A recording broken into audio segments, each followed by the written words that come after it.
Prophetic voice of Zion నుండి ఈ దినం కొరకు నిర్ణయించబడిన భాగము లూకా సువార్త 10వ అధ్యాయము 41వ వచనము 42వ వచనము. అందుకు ప్రభువు, మార్తా మార్తా, నీవనేకమైన పనులను గూర్చి విచారము కలిగి తొందరపడుచున్నావు గాని అవసరమైనది ఒక్కటే, మరియు ఉత్తమమైన దానిని ఏర్పరచుకొనెను, అది ఆమె యొద్ద నుండి తీసివేయబడదని ఆమెతో చెప్పెను.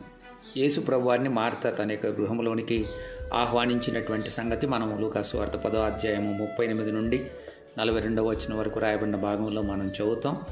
వారు యేసు ప్రభువారిని ఆహ్వానించి ఆతిథ్యం ఇస్తున్నటువంటి గృహంగా మనం చూస్తూ ఉన్నాము. మార్తా తాను విస్తారమైనటువంటి పనులను పెట్టుకునింది. యేసు ప్రభువారికి భోజనం సిద్ధం చేయడానికి, ఆయన యొక్క శిష్యులకు కూడా భోజనం సిద్ధం చేయడానికి ఆమె పూనుకున్నట్టుగా మనం గమనిస్తాం. కానీ మరియ యేసు ప్రభువారి యొక్క పాదాల దగ్గర కూర్చొని ఆయన బోధ వింటూ ఉంది. మార్త వెళ్ళి యేసు ప్రభువారిని అడిగింది, నా యొక్క సహోదరిని నన్ను విడిచిపెట్టినందున నీకు చింత లేదా అని యేసు ప్రభువారిని అడిగినప్పుడు యేసు ప్రభువారు అన్నారు, మార్త, నీవు అనేకమైన విస్తారమైన పనులను గురించి విచారము కలిగి ఉన్నావు, కానీ అవసరమైనవి ఒక్కటే, లేక అవసరమైనవి కొన్నే అన్నటువంటి పాఠాంతరం మనం చూస్తాం. మరియ ఉత్తమమైన దాన్ని ఏర్పరచుకుంది. ఏ సమయంలో ఏది చేయాలనో అది చేయాలని యేసు ప్రభువారు ఇండైరెక్ట్గా మార్తతో మాట్లాడుతున్నాడు. యేసు ప్రభువారు బోధిస్తున్నప్పుడు బహుశా మార్త తన యొక్క పనిని ప్రక్కన ఉంచి యేసు ప్రభువారి యొద్దకు వచ్చి తన యొక్క సహోదరి అయిన మరియతో కలిసి కూర్చుండి ఆయన వాక్యాన్ని విని ఉంటే బాగుండేది అనేటువంటి తలంపు యేసు ప్రభువారికి ఉంది. యేసు ప్రభువారు కొద్ది కాలం మాత్రమే భూమి మీద ఉండబోతా ఉన్నారు. కొంతకాలం మాత్రమే తన యొక్క టీచింగ్స్ వారికి ఇవ్వబోతా ఉన్నారు. ఆ తర్వాత ఆయన వెళ్ళిపోయిన తర్వాత ఆ టీచింగ్స్ దొరికేటువంటి అవకాశాలు వారికి లేవు. అవసరమైనవి చాలా ఉంటాయి అన్న భావనలో ఉంటారు. కానీ మనం అవసరమైనవి కొన్నే అన్న విషయాన్ని మనం గుర్తించాలి. మన జీవితానికి ఈ యొక్క సమయంలో ఏది అవసరం అన్న విషయాన్ని మనం గుర్తించలేకపోతే అన్ని విషయాల పట్ల మనము గమనం కలిగి ఉంటాము, కానీ సరైన విషయం పట్ల మన యొక్క గమనాన్ని నిలపలేని వాళ్ళంగా ఉంటాము.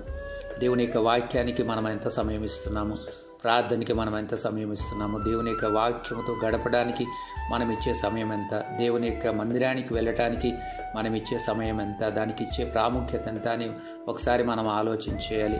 దేవుని యొక్క వాక్యం దగ్గరికి వెళ్లకుండా అనేక పనులను మనము నిర్వహించుకుంటూ ఉంటాము. ఇంటిని శుభ్రం చేయడం కావచ్చు, భోజనం తయారు చేయడం కావచ్చు, ఇతరులతో మనం సమయం గడపడం కావచ్చు, స్నేహితుల దగ్గరికి వెళ్ళి వారితో మనం ముచ్చట్లు పెట్టుకోవడం కావచ్చు, లేక స్పోర్ట్స్కి చెంది, గేమ్స్కి చెంది, లేకపోతే టూరిజానికి సంబంధించిన విషయాలు కావచ్చు. వీటిని మనం పెట్టుకొని దేవుని యొక్క వాక్యానికి ఇవ్వవలసిన ప్రాధాన్యత, ఆయన దగ్గర మనం కూర్చోవలసినటువంటి సమయాన్ని మనం మిస్ అవుతున్నామేమో ఒకసారి మనం గుర్తించాల్సినటువంటి అవసరం ఉంది. వాటి నుండి మనం బయటికి రావడానికి కొరకే మనం ప్రయత్నం చేద్దాం.